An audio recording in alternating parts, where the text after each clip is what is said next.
If you think being a dad is filled with rewards, challenges, or headaches, and you keep pushing forward because you know this is the most important job you're ever going to do, you're in the right place. Welcome to the Dad's All In podcast. Welcome to the Dad's All In podcast. I hope you're doing great. I hope your family is well. I'm just glad you're here, my friend. First off, I just want to say Happy New Year to you and your family as we're getting ready to head into 2026. And with a new year comes new optimism and new hope. And that's what we're going to talk about today. New hope for goals, for you, for me, for all of us heading into the new year. A few years ago, I was lucky enough to do some work with the University of Kansas about goal setting. And because of that, I learned there's a component in the goal setting process that we really don't think about enough, and it's actually the most important part.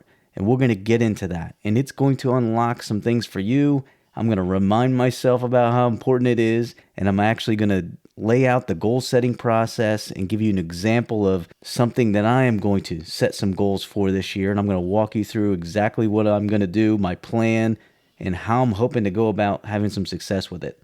But first, before I jump into all that, I want to tell you there's some changes that will be coming in 2026, and some of them have already taken place.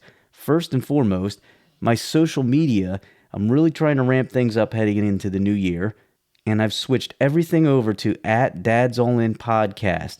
So no matter if you're looking for my content on YouTube for long form or shorts, or my newly revised Facebook page, or Instagram, or TikTok, the handle is @dadsallinpodcast on all of them. And my attempt for this year is to really kind of hone in on specifically how I'm distributing all my social media. I'm not going to dive into all that today, but I'm doing some things to try to save myself some time, but also put out more social media. Because clipping things, recording things, all of that takes time. And my biggest thing that I'm looking at heading into the new year, besides losing a few pounds, which I focus on every single year, is try to squeeze out and organize and maximize my time the best that I can for all of my content on my podcast, on YouTube, on social media. I'm really trying to dial in like what's the best systems that are going to allow me to keep putting content out to help dads, but also it's not going to take too much time away from my family. And because my message is make sure that we're family first, it would be pretty hypocritical of me to just do all the time that I have available on content creation like this podcast and the videos I make on YouTube and all my short form and posts that I make on social media and focus all my extra hours there. It would be pretty hypocritical of me to tell you to spend as much time with your kids when I'm not doing it on my end. So I'm going to get into all that and talk about some of the things that I'm doing for this year, heading into the new year that I'm going to tweak a little bit, and some of it will affect this podcast. But first, I kind of need to go through the goal setting process. I want to give you the information of what you might have been missing, what you probably have been missing in the past years when you're setting goals. Because I want you and myself, I want us all to be able to crush our individual, personal, and family goals in 2026, whatever it is. So let me run through this process and we'll talk specifically about what you probably have been missing. So everybody is pretty much well aware the first part of the goal setting process is identifying whatever problem it is that you have. And maybe it's not necessarily a problem, it's just some area for self-improvement. So whether it's weight loss or exercise, nutrition, financial goals, goals for your family, goals for your kids, whatever goals you have, this system, this framework is going to work for you. But it all starts with identifying the area that you want to focus on. And once you've done that, you need to establish a goal. But don't just choose any goal that's going to be super broad. It needs to be specific, and it actually needs to have some kind of time parameters to it. In other words, you want to be able to accomplish certain things at certain points of time. So an example I shared on a recent YouTube video that I dropped that was about this particular topic, I said if you're setting a financial goal, whatever it looks like in 2026, you might say, I want to have X number of dollars in our savings by the end of 2026, which is a great goal. You've set a time frame out in the distance to shoot for. However, you need some smaller benchmarks. maybe you put like a month benchmark where you stop after a month and you evaluate, am I on track? If I continue to do exactly what I'm doing now, will I actually get to the point where I need to be? A lot of people will call this reverse engineering. You start with the end in mind. So where's the goal? Let's say I want to be able to save $5,000 by the end of the year. Then you would backtrack and say, let's see, if I'm going to have 12 benchmarks, meaning every month and check in, I'm going to divide that by 12. And that will give you some gauges along the way. And you might say, yeah, that is absolutely impossible. There's no way we're going to be able to save $5,000 by the end of the year. And then you adjust. You don't beat yourself up. You give yourself grace, and maybe you get a little more realistic. And speaking of being realistic, you want to try to set a goal that's realistic. I can tell you right now, if I were to say I want to exercise 6 days a week, that's going to be unrealistic for me. I'm never going to hit that. So instead, I'm shooting for 4. I'm also shooting to lose 10 pounds or so, which is pretty much the same goal I have every year. That's not the goal that I'm going to share with you in a minute, though, but those are my own personal health goals. So once you've identified the area to focus on and you've got a goal set, here comes the part that you probably haven't thought about. You've thought about create a plan, whatever the plan is. So if it's I'm trying to get in 4 days a week of exercise, what's my plan to do that? You've thought, well, if I wake up early in the morning and do it, or maybe I'm going to work out after work, or maybe I'm going to work out in the evenings. You try to figure out a specific plan of how you're going to approach it so you're going to have some success. And most everybody does this. Here's the part we don't do. And this was super eye-opening to me as I worked with the University of Kansas, as I brought in this pilot program to a school district for high school students. We don't take time to look at the barriers that could get in the way of us having success. So for example, if I want to work out 4 nights out of the week, what might hinder that? Well, maybe it's my kids' activities. Maybe it's helping them with homework. Maybe it's certain things that pop up for me at work. There's a wide variety. You just kind of have to lay it out there for yourself and then figure out how you're going to get over that barrier. Because here's the thing. You got to stop and think about what could be the problems, the hurdles that are out in front of you. And we don't spend enough time thinking about this. We just think about the goal and we go, and let's hope it all works out. However, the vast majority of goals are not met, and that's okay. What really matters is that you're shooting for something. But if you haven't thought about what problems might pop in that could interfere with you reaching your goals, that's an issue. So think about what your goal is, create a plan, but build barriers into it. In other words, think strategically about the barriers that might pop up, so you can identify ways to get over it. I'm going to give you a better breakdown of all this in just a minute.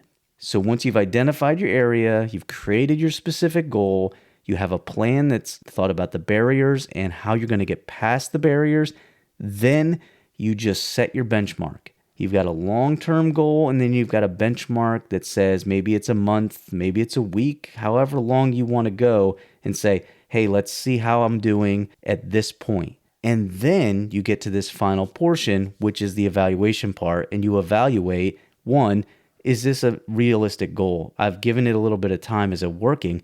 And 2, should I just keep doing what I'm doing, or should I adjust some things? So those benchmarks are really critical. They help you stop and pause and reflect, all right, am I on track? Am I not on track? And if I'm not on track, what can I change? What can I adjust to get me back in the motion? Or maybe I just need to switch my goal and revise it a bit so it's more realistic. And all of that is completely fine. So you have a step-by-step framework there on how you go about setting your goal, planning for it, and then evaluating it. And this brings me into my example for 2026, something that I'm going to do, something that I'm planning on doing, and it's actually going to impact this podcast because some things are going to change. So the area that I'm struggling with is how much time I'm putting into content creation. Now, if you're new to the show, welcome first and foremost. But I want you to know I previously had other podcasts that I've given up to do this one. As I say, I'm going all in on the Dads All In podcast because I want to help dads be the best versions of themselves. I want you to be able to fail and fail forward and get better with a growth mindset so we all can be the best dads for our kids. But all of that takes a lot of time. So currently what I'm doing is I shoot a long form video for my YouTube channel, and I push that out once a week. I also provide a audio form podcast once a week too. So those are two long form pieces of content. What is beneficial on social media is I'll take the video portion of what I do and I'll chop that up into smaller bite-sized pieces and I'll put it out in reels on TikTok, Instagram, now on Facebook and YouTube Shorts. And I'm actually probably going to be doing this on LinkedIn as well, start getting my LinkedIn account back up and running again. And then I've got to monitor all those things, right? If anybody throws me a comment or if somebody sends me an email, I read all those things and I want to be able to reply. So as you can imagine, a lot of that takes time because behind the scenes is a lot of editing that happens on this podcast and also on the video and putting together anything social media related. It takes time. So one of the things I'm doing on social media, I'm not going to dive into this as the example and the goal, but one of the things I'm doing is looking at a social media scheduler where I can post it and push it out to multiple platforms rather than me have to keep doing it and just go Instagram, post it, go to TikTok and post it, you get the idea. I'm actually going to play around with a scheduler where I can go into the system, put my reel, put my post, and then shoot it out to multiple platforms from there. That should save me some time once I get used to it, because anytime you're doing something new, it takes a while. So that's one area that I'm trying to tweak my system so that it doesn't take as much time. But the one that I want to talk about is this particular goal here. So because providing a YouTube video and this particular podcast, all of it takes a lot of time, I'm switching things up because I would like to be able to dive into live streaming. I'm interested in growing my YouTube channel and providing more content. So one of the things that I could do is provide a live stream and push that out here on the podcast in the audio form. And it won't be as much editing on my part. Because what happens right now is I say a little bit and I pause and maybe I say something again and then I go back and cut it out. And I'm not as smooth a talker on the audio version like this as you would think I am. But when I'm on camera on a live stream, as I've done a lot of webinars and things like that before, I don't know, something about the cameras on me. I seem to roll a little bit better with it if I've got my notes out in front of me. So my hope is that if I'm running a live stream, then I'll be able to just rip the audio out and share that with you here on this audio podcast form. And I'll also be able to have the live stream every week on YouTube. So I've identified that my area of concern is my time management because I want to be able to be a good dad and make sure I've got time for my kids. And this part of what I'm doing right now can take too much time. So I'm trying to tweak things, right? So I'm trying to develop a system that will allow me to do what I love doing with content creation, but not take too much time away from my family, but also give me an opportunity to grow this podcast even further, which is exactly what I'm getting at with a live stream. My hope is that I'm growing on the podcast audio version, but I'm also growing on YouTube. One of the things about YouTube that separates it from a lot of the other platforms is there's really good discoverability as opposed to a podcast where any of the discoverability is really me reaching out and putting things on social media. I have to do all that extra work as opposed to YouTube. I can put a video out and it will send out and reach to people. So at any rate, one of the things I've learned is that live streaming has a tendency to help your YouTube channel grow. So that is my hope on that end. But I will also not have to do as much audio editing when I push that out onto the weekly podcast. So if you're listening to the podcast, I'm not saying I won't be doing these types of episodes. I'm just saying I won't be doing them as often as you'll usually be getting the audio version of the live show. So then the goal for me is to actually consistently stream once a week. That is a goal. My time parameter there is once a week. I'd like to be able to do this moving forward, but I also need to know in my plan, I got to set some benchmarks to kind of gauge whether this is going to work or not, which leads me into my plan. So if I'm going to live stream on YouTube and possibly another platform or two, I'm looking at maybe even simultaneously pushing it out on Facebook and maybe others at some point. I still have to figure out all the tech stuff with that. And that's actually something that is a barrier that I'll talk about in a second. So the question would be, when can I live stream that's not going to take away from my family time? And can I consistently find a specific time to do it every single week? which leads me to Sunday nights. What I have thought about is I'm going into my plan, or what are the barriers that I need to get over? Well, I need to find a way to make sure that it doesn't consume a ton of family time. I know I've got tech issues because if I'm going to, they call it multi-stream, I got to figure out some certain things about that. That's certainly a barrier. And internet service could be a barrier too, because we got 5 people in this family. We're all running off the same Wi-Fi. So if we're all going at the same time, that's going to be a challenge. So I thought about all those barriers, and in my plan, I need to figure out a way to get over them. So here's my plan. What I'm actually going to start doing later in January is I'm going to start live streaming on YouTube and possibly eventually move to a second or third platform, multi-stream it every single Sunday night starting at 9 p.m. Eastern. So I say that to you, if you want to catch the live version on YouTube, it will be there 9 p.m. every Sunday night. That is what I'm planning on doing. That's a specific goal. And because of my barriers, I have chosen those specific things. I know if I'm going to bring a guest on, I've got to do some prep work a little bit before we start this live stream. I also know there's going to be some tech stuff. So I'm going to have to jump on probably 8:15, 8 o'clock to get everything together. That means getting my studio set up, but it also means getting all the live stream stuff set up. And it also means making sure that I've got all my notes and everything planned out ahead of time. And so why did I choose that specific time? Well, Sunday nights is usually a lower key time. We don't have a lot of running around for sports and stuff on Sunday nights, so that works out well. But I'm choosing a time that's later in the evening because the internet usage of our kids is less, and usually Sunday nights is a more scaled down version of what we do. If we do family stuff, which we do a lot of times on Sunday nights, we'll do like maybe games, like a board game, card game or something on a Sunday night. It usually happens earlier, like 6:30 or whatever. I've thought about my barriers, and that is why I'm specifically choosing Sunday nights, 9 p.m. Eastern, to go live, knowing that I'm going to have to start the setup a little bit earlier, but I'm not going to take much time away from my family because I'm doing it this way.